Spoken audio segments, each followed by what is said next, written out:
আপনি যদি time travel করে অতীতে ফিরে যেতে থাকেন তাহলে এক সময় আপনার অস্তিত্ব বিলীন হয়ে যাবে, কিন্তু আপনি দেখবেন এই পাথরটি ঠিক তখনও এই একই অদ্ভুত ভঙ্গিমায় তার অস্তিত্ব জানান দিয়ে যাচ্ছে।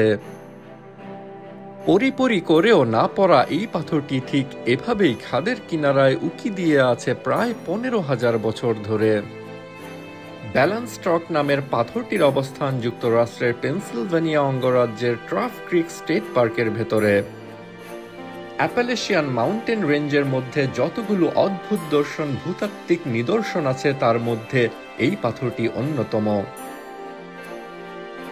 নিচ দিয়ে বয়ে যাওয়া খাতের 500 ফিট উপরে লটকে থাকা পাথরটি আসলে ভূতাত্ত্বিক ক্ষয়ের এক অবশিষ্টাংশ, যার সৃষ্টির সূচনা ডাইনোসর যুগেরও বহু আগে। প্রবাহিত পানি, বাতাস আর প্রাকৃতিক রূপান্তরে পাথরটির চারপাশে থাকা নরম শিলাগুলো ক্ষয়ে যেতে থাকে সহস্রাব্দীর পর সহস্রাব্দী।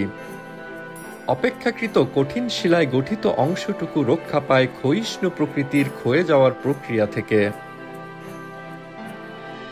আয়তনে বড় আকারের একটি গাড়ির সমান পাথরটি দেখে মনে হবে এই বুঝি গেল পরে। বাস্তবতা হচ্ছে বড় কোনো প্রাকৃতিক দুর্যোগ না হলে আরও কয়েক মিলিয়ন বছর ঠিক এভাবেই খাদের কিনারে ঝুলে থাকবে ব্যালেন্স রক। টাইম মেশিনে অতীতে ফিরে যেতে না পারলেও পেনসিলভেনিয়া ঘুরতে আসলে ব্যালেন্স রককে ধাক্কা দিয়ে নিচে ফেলে দেওয়ার চেষ্টাটা আর 10 জনের মতো করতে পারেন আপনিও। ব্যালেন্স রকের সমসাময়িক অন্যরকম দর্শন আরেকটি প্রাকৃতিক নিদর্শন হচ্ছে আর্চবল্ড পটহোল।